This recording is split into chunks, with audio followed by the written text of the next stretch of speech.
Good morning everybody. आज हम लोग क्लास 12 के फिजिक्स के यूनिट 1 का चैप्टर नंबर 2 देखेंगे। उसके अंदर में हम लोग एक नंबर का fill in the blanks type का क्वेश्चन देखेंगे, जो ऑब्जेक्टिव क्वेश्चन में काम देगा हम लोगों को। रिक्त स्थान को पूर्ति करने वाला 10 क्वेश्चन हम लोग देखेंगे पोटेंशियल डिफरेंस से, और 10 क्वेश्चन देखेंगे कैपेसिटेंस धारिता से। चलिए स्टार्ट करते हैं पहला नंबर क्वेश्चन से। आपके स्क्रीन पर है पहला नंबर क्वेश्चन, आप देखिए। पहला नंबर क्वेश्चन है, विद्युत क्षेत्र की तीव्रता E और विभव V के बीच संबंध है। देखिए, विद्युत तीव्रता E और विभव V के बीच संबंध है। बताइए तो क्या संबंध है? यस सोनी, हाँ, E equal to -dV upon dr है, डिफ्रेंसिएशन ऑफ V है, इसको याद रखेंगे। चलिए भर लीजिए आप लोग खाली जगह पे, E बराबर -dV/dr। कुछ लोग ऐसे भी लिख देते हैं V बराबर, कहीं कुछ बुक में आप देखेंगे V बराबर ER भी लिखा रहता है, ऐसे भी रहता है। चलिए नेक्स्ट दूसरा नंबर क्वेश्चन है अपना, समविभवी पृष्ठ के प्रत्येक बिंदु पर विद्युत क्षेत्र की तीव्रता पृष्ठ के ... होती है। क्या होती है? समानांतर होती है या लंबवत होती है? बहुत कंसेप्ट में भी ये बातें हम लोग देखे थे कि समविभवी पृष्ठ मतलब इक्विपोटेंशियल सरफेस के प्रत्येक बिंदु पर विद्युत क्षेत्र की तीव्रता E सरफेस के पृष्ठ के क्या होती है?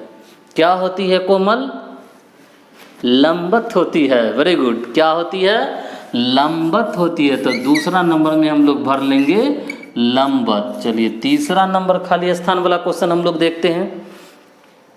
तीसरा में करा, विद्युत द्विध्रुव के कारण उसकी निरक्षीय स्थिति में विद्युत विभव का मान क्या होता है? देखिए दो होता है, एक निरक्षीय होता है, एक अक्षीय होता है। तो निरक्षीय में क्या होता है काजल? सोचिए, कंसेप्ट में थ्योरी में जाके देखिए आप, जीरो होता है, शून्य होता है। वेरी गुड, शून्य। निरक्षीय स्थिति में विभव का मान शून्य होता है। ठीक है। नेक्स्ट है चौथा नंबर। चौथा नंबर में है, जब विद्युत द्विध्रुव बाह्य विद्युत क्षेत्र में क्षेत्र के लंबवत स्थिर होता है तो उसकी स्थितिज ऊर्जा ...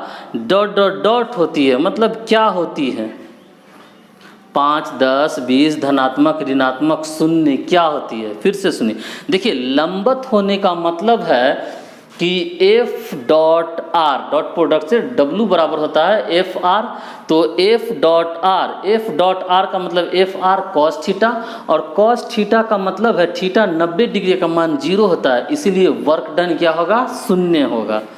तो इसका हम लोग लिख लेंगे फोर्थ नंबर का शून्य। ऐसे होता है, यहाँ पे हम बता देते हैं। देखिए W इजकल टू होता है FR, बेसिक फार्मूला से हम बता रहे हैं। F डॉट R होता है ये, तो FR cos थीटा। जैसे ही थीटा लंबवत है तो FR cos 90 डिग्री, तो ये हो गया FR cos 90 का मान 0, तो ये पूरा 0। सो डैट वर्क डन क्या होगा? 0 होगा। इसको बढ़िया से समझ के रखिएगा इसको। चलिए फिफ्थ नंबर क्वेश्चन में है, एक विद्युत द्विध्रुव को उसकी सम्य अवस्था से 180 डिग्री घुमाने में कृत कार्य ... होता है, खाली जगह है, क्या होता है?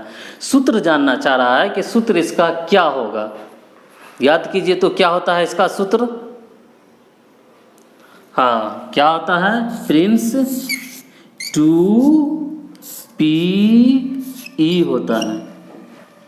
चलिए नेक्स्ट है 6 नंबर में करा, एक प्रोटॉन तथा एक इलेक्ट्रॉन को एक दूसरे से विस्थापित करने में निकाय की स्थितिज ऊर्जा ... है। क्या है? मतलब बढ़ेगा या घटेगा, यह जानना चाह रहा है। क्या है राजनी? घटेगा। क्या होगा छठा में? हाँ, घटेगा यह। चलिए 7th नंबर क्वेश्चन है, करा कि विद्युत विभव की विमा है विद्युत विभव की बीमा। देखिए विद्युत विभव किसी चीज़ का बीमा या फिर मात्रक निकालना हो तो उसका सूत्र जरूर जानिए। V इजकल टू हम लोग जानते हैं work done per unit test charge, यहाँ से निकाल लेंगे, हम लोग जानते नहीं रहते हैं। ये बेसिकली FR होता है अपॉन Q। F का हम लोग जानते हैं F, अच्छा Q का फॉर्मूला होता है IT, इट करंट गुने T टाइम। तो F का होता है F बल है mLT पर पावर -2, ये याद ही हो गया बार बार आने के कारण। और R होता है L अपॉन IT, I का A और T का समय का T होता है। तो अब इसको देखिएगा तो ये M 2L है तो L² T पर पावर -3 हो जाएगा। क्यों? क्योंकि -2 पहले है, इसका पावर 1 है, ऊपर गया तो पावर माइनस हो जाता है तो वो -3 हो गया, और इस पर कुछ नहीं तो पावर -1, यही होता है। ये भर दीजिए आप लोग mL² T पर पावर -3 A पर पावर -1। ये था अपना 7वां नंबर। कह रहा था विभव का बीमा बताइए। चलिए नेक्स्ट है हम लोगों का नेक्स्ट क्वेश्चन है, दो बिंदुओं के बीच विद्युत क्षेत्र की तीव्रता का रेखा समाकलन उन बिंदुओं के बीच ... के बराबर होता है। यही क्वेश्चन है, सेम है। इसी को क्रॉस मल्टीप्लिकेशन कर उसका समाकलन कर लिया।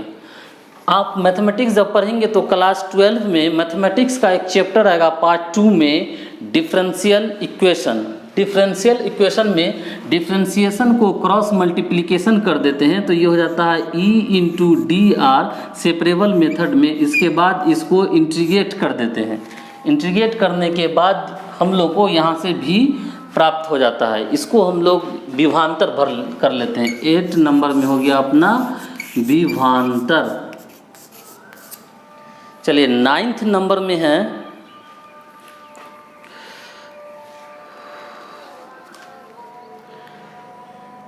ऊर्जा के मात्रक इलेक्ट्रॉन वोल्ट का मान ... जूल होता है। इलेक्ट्रॉन वोल्ट का मतलब हो गया 1 eV।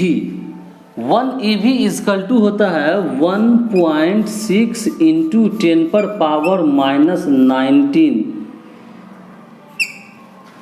E का मान पुट कर दिया जाता है।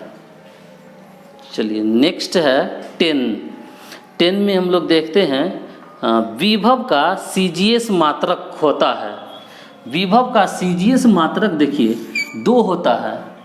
पहला होता है स्थैट वोल्ट, दूसरा होता है एब वोल्ट।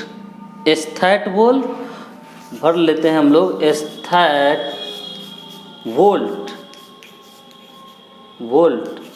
या फिर होता है एब वोल्ट। दोनों का मान भी होता है, एक स्थैट वोल्ट बराबर होता है 300 वोल्ट। ये अगर एक लीजिएगा तो एक स्थैट वोल्ट बराबर होगा 300 वोल्ट। उसी प्रकार अगर एक एब वोल्ट लीजिएगा तो एक एब वोल्ट होता है 10⁻⁻8 वोल्ट। 10⁻⁸ वोल्ट होता है।